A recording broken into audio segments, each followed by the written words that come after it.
With 2 weeks to go until election day, the NHS remains one of the biggest factors in how people will choose to vote. On BBC Newsnight, the health representatives from the Tories, Labour, the Lib Dems and the SNP were confronted by an audience who painted a stark picture of the state of our health service. I remember getting the date for my surgery and thinking, this must be a mistake. This cannot be right. So I don't know if people are aware of PALS, but I think all hospitals have them. It's a sort of listening service for patients.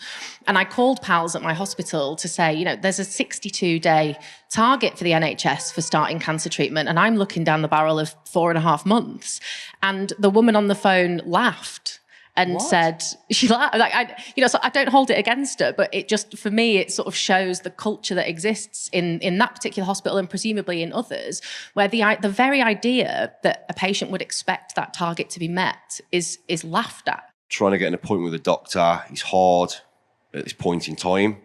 Trying to access talking therapies. I've been given a 2-year waiting list. 2 years? 2-year waiting list to speak to somebody. I went to the GP about a possible ADHD diagnosis a couple of years ago now, and I was told to fill out the relevant questionnaire. They checked that over. They said I'd be put on a waiting list. They said the waiting list for the diagnosis would be about a year. The next time I speak to them about a year later, they say that they didn't actually put me on the waiting list, but they can see the record of the appointment where they said that they would. They just didn't put me on. I've been waiting for nearly 2 weeks now to have a doctor's appointment. I phoned them at 8 o'clock in the morning, as they asked us, but by you get into queue, and by 8:30 they phone you, say all appointments have gone. There's actually memes about trying to get an appointment at the GP. Now, the first speaker there was Stevie, who was diagnosed with breast cancer at the age of 37. Imagine discovering that you have a potentially terminal illness in the prime of your life and being laughed at when you try to get treated within the clinically recommended waiting times. That is literally someone laughing about the outcomes of your illness growing potentially worse with each passing day. Those anecdotal stories about the NHS are matched by the data. Since 2010, the number of people seeking treatment for cancer in England has grown, and also growing is the proportion of those waiting more than 62 days to receive life-saving treatment. Now that's represented by the red bars versus the blues, which show those seen within the target. In 2012, less than 20% of patients found it difficult to get a GP appointment. That's the mustard line. By 2023, it was more than half. And when it comes to mental health appointment waiting lists, well, we don't know the true extent of the backlog due to poor data collection. But in November last year, it was revealed for the first time that tens of thousands of children and young people were on a 2-year waiting list for community mental health appointments. So, what did the politicians have to say about the almost criminal decline of our health service? This was current Health Minister Maria Caulfield. I'm very sorry that people have had those waits, and particularly in the breast cancer setting. I was a breast cancer nurse before I came into Parliament, and improving outcomes for breast cancer has been something I've worked hard on throughout my NHS career. So why the delays, if you look across all 4 nations of the United Kingdom, so if you look at all 4 nations of the United Kingdom, there are similar delays in all, whether it's Wales, Scotland, Northern Ireland, or in England, which I'm responsible for. But is that supposed to be some kind of consolation? To try and improve those waits. Well, I think we have been through a period of COVID where routine testing and routine services, whether that's for physical or mental health, have not been available for 2 years, and people are presenting much sicker than they would had we not had those lockdowns. So the problem with the NHS is COVID. No, COVID was the final straw that broke the NHS's back, is not the root cause of why the NHS is crumbling. The NHS is crumbling because it's under-resourced, because staff are leaving in droves, because the individual trusts are mismanaged, disorganised, because the workflow is not what it should be, because it's a big, huge beast that has grown outwards bit by bit, and we haven't maintained different parts of it. It's like building, a block of flats and adding different extensions. It becomes this Frankenstein's monster, and you haven't actually made it coherent and cohesive and work together.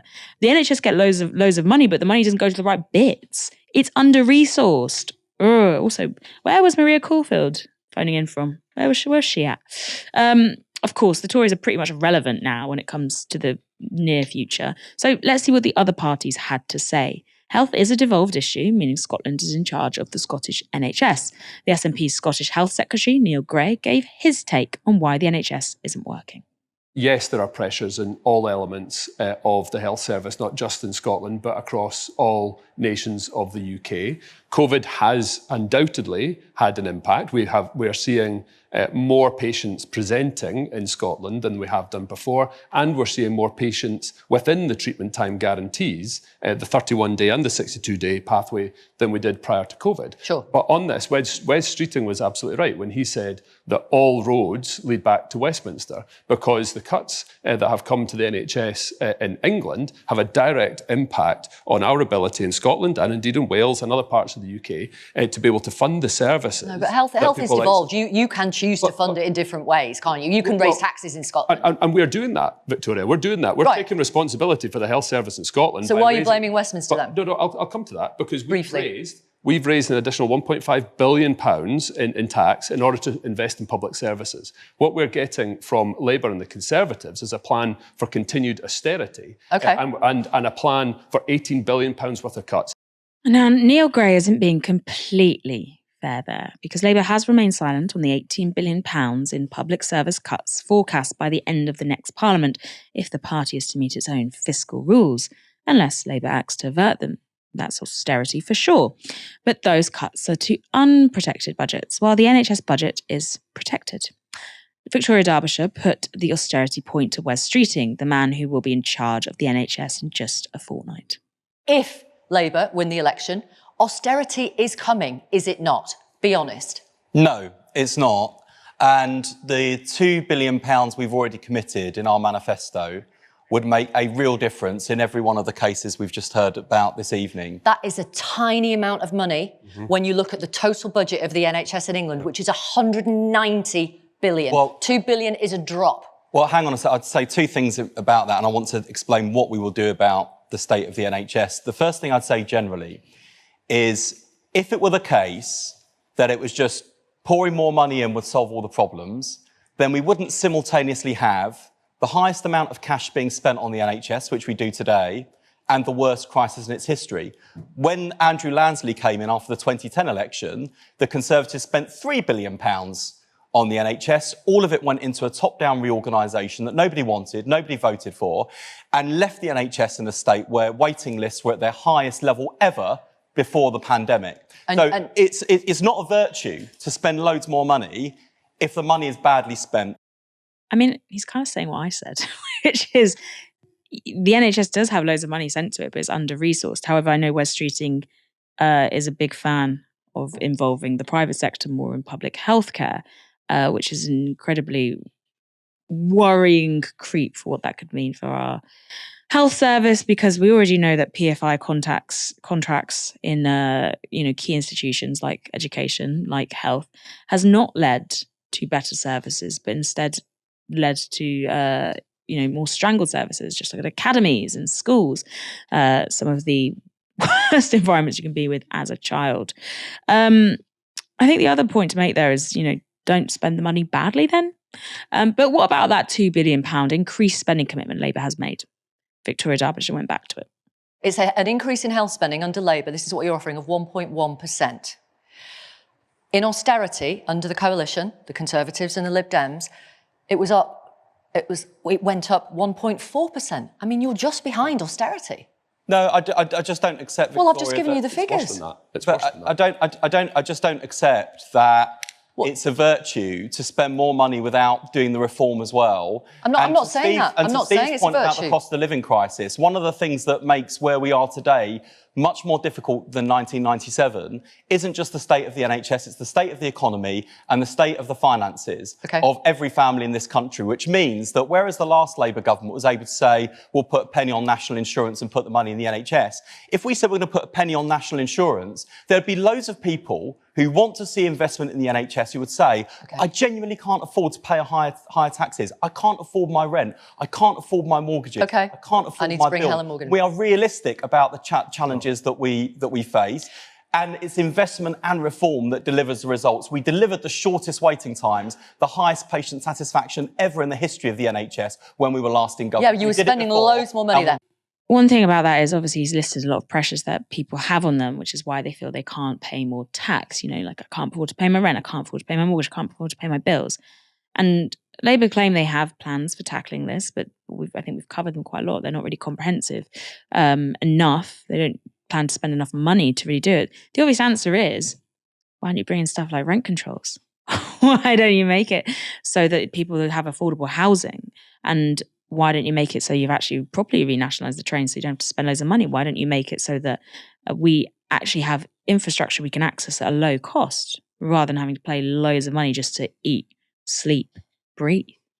But no, it means instead we simply cannot, think about raising taxes because all this other stuff is high. And I get it. I get that. It feels impossible. I wouldn't want more, I wouldn't want higher outcomes right now. But if everything else was lowered, if there was a way to sort that out, who knows, then yeah, I'd pay loads more tax for better services. Anyway, I want to play you one more clip from the audience. This was Paul from Coventry. I have an 88-year-old mother and an 88-year-old father. My mother fell out of the bed and my father is not strong enough now to lift her off the floor. Calls the paramedics and they say 1 hour. So he gets her a cushion and puts a duvet over her and makes her comfortable. 1 hour goes, no paramedics. Calls them again. Sorry, we're really, really busy.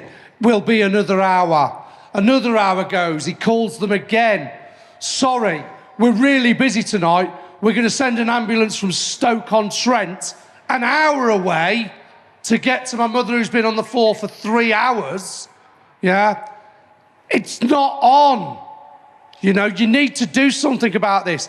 I've had a situation where the paramedics took me in and waited 6 hours before they left because they weren't allowed to leave me until I'd been seen in a corridor. 9 hours I was in a corridor. I mean, I've had stories like this racking up, people who are being passed from person to person, or rather medical professional to medical professional. There's no one there to see them at the, the first point of contact. They're waiting hours and hours to be seen for injuries or illnesses. In A&E is so oversubscribed because you can't go to, get an appointment at the GP in the first place. So people who have any emergencies can't be seen either. And it's such a failure on every level. And Labour have to have real solutions for this because it's not going to get better in the short term. There's not going to suddenly, Labour's going to be elected and the NHS will go, oh, Labour's in government now. Phew, the pressure's already off. Something has to be done straight away from day one. Let's see what Wes Streeting said about what might be done from day one. We've got a situation now where the ambulance delays are atrocious right across the country. There have been particular problems here in the West Midlands, but it's true right across the country. Problems with ambulance handovers. You've got hospitals that are completely clogged up. And I think What's the answer? The answer to that, I think, there's twofold.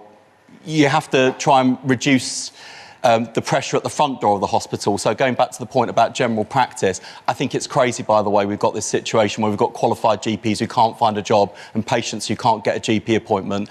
I do want to see more diverse roles in general practice, but the current scheme is obviously far too restrictive and there's a lack of common sense, and I will absolutely look at that. But we also need to train up thousands more GPs. There are 2,000 fewer GPs now. Okay. You're doing 1 million more appointments than before the pandemic, so we need to train up more GPs, cut through the red tape that holds you back, make sure you can spend more time with the family-doctor relationship, more incentives into continuity of care for that family-doctor relationship, and that will make a big difference at the front door. The exit door in social care, we've got to deal with delayed discharge. I was at a hospital in London the other day. 60 days a patient had been on a ward, fit to go home, but there wasn't the care in the community. Now that costs and this goes back to my point about, I know money's an issue, but it goes back to the point about reform. Thousands of pounds would be spent on keeping that patient in a hospital bed every day. It would be cheaper to spend a fraction of that money with support either in an intermediate step-down hospital or in their home. Similarly, if you can get a GP appointment, it costs 40 quid, A&E £400. So, I understand people say more money for the NHS. Of course, that's what I want to deliver to, and we will. OK. But also, look at the £170 million that's going in now. Look at the waste, look at the inefficiency, look at that crazy red tape we heard described in general practice. Let me go to Marie Caulfield. We need to reform the way the NHS works. Otherwise, we will just pour more and more money into the system like water into a leaky bucket and wonder, as we are today, how it is that a Prime Minister can say we're spending more than ever before, and yet we see the NHS has never been in such a grave crisis. I kind of agree. Like, I agree with Wes Streeting. I think we just disagree on the solutions. And healthcare professionals I've talked to have also noted, you know, the same concerns that Streeting outlines there in terms of this idea of pouring money into a leaky bucket. The problem is, when you get to the diversion ideology is when you get to this idea that, oh, you know, the NHS isn't fit for purpose and therefore we should strip it back and strip it for parts and all of this kind of stuff. And there's varying degrees of that, from Nigel Farage, who thinks, you know, privatise the whole lot, to Wes Streeting is like, bring in more private contracts, make it work more efficiently. That's how it works, because obviously business is where efficiency lies, which is total balls. There's nothing about private business that makes it more efficient than the public sector if you actually invest in the public sector. Anyway, you know, you said train more GPs, improve care in the community, reform the NHS to eliminate waste. None of that's actually costed in Labour's manifesto. And that means that if Labour government is going to pay for that programme anytime soon, it will maybe be coming from that austerity forecast of £18 billion in cuts to other public services. Or we might see significant tax rises as the Labour government goes on. Unless, of course, they abandon their fiscal rules, something Rachel Reeves has promised won't happen. God, please. One more U-turn, that's all we're asking for. Either way, Labour's not exactly playing straight with the electorate. Michael, do you think Labour will abandon its fiscal rules to sort out stuff like the NHS, education, these big beasts that would ensure they might actually be able to fix the country? Or is Rachel Reeves ruling that party with an iron fist? Well, I mean, they need the NHS to improve, right? So I think they would prefer to break their fiscal rules than have an NHS which is falling flat on its face. So they are going to find some money somewhere. Maybe it's going to be by stealth tax increases. They can, do these changes at the Bank of England that everyone's talking about. I think they will find some money. In terms of wastage, looking back at New Labour, so the last Labour government did have a pretty decent record when it came to the NHS. They got waiting lists down. By the time they left government, people were very happy with it. Now, there were some things sort of that New Labour did that I think people will probably recognise were a mistake. So PFI being the main one. And PFI is not necessarily because private industries are necessarily going to be less efficient than the public, or they're going to cream off, loads and loads of profits. The only reason that was done was as an accounting trick, right? It's because Gordon Brown didn't want to break his own fiscal rules. So he said, instead of us borrowing money to invest in building hospitals, let's sign a long-term contract so that it doesn't appear in this fiscal year. And I suppose Rachel Reeves' sort of commitment to her fiscal rules is another reason why we might see that sort of stupid accounting trick where you do something which isn't more efficient, which no one's really arguing that the private company is going to maintain the hospital better than the public sector. They're just doing it to keep it off the balance sheet. So I think that's a disaster. At the same time, I think what New Labour did reasonably well was the whole kind of target stuff. I think they did give hospitals a lot of targets, did kind of work. And what they did in public service and the public sector in general was to say, we'll give you more money and we'll be a bit sort of stricter in terms of outcomes. And that combination of more money and sort of incentives and targets, I think, worked reasonably well. What the Conservatives tried to do is say, we're not going to give you any more money, but we are going to increase the need that you have. Not that they increased the need, obviously, that was sort of the process of aging, which they couldn't control. But there is going to be more demand for your services in the NHS. We're not going to keep up your funding with that demand. And we're going to hope for reforms as a way of improving stuff on the cheap. And I think reforms as improving stuff on the cheap doesn't work. If you do it in combination with more money, then I think it probably can work. So I'm not completely dismissive of sort of Wes Streeting talking about sort of we need reform as well as money. But you are right, Moira, it's sort of they need to find that money somewhere.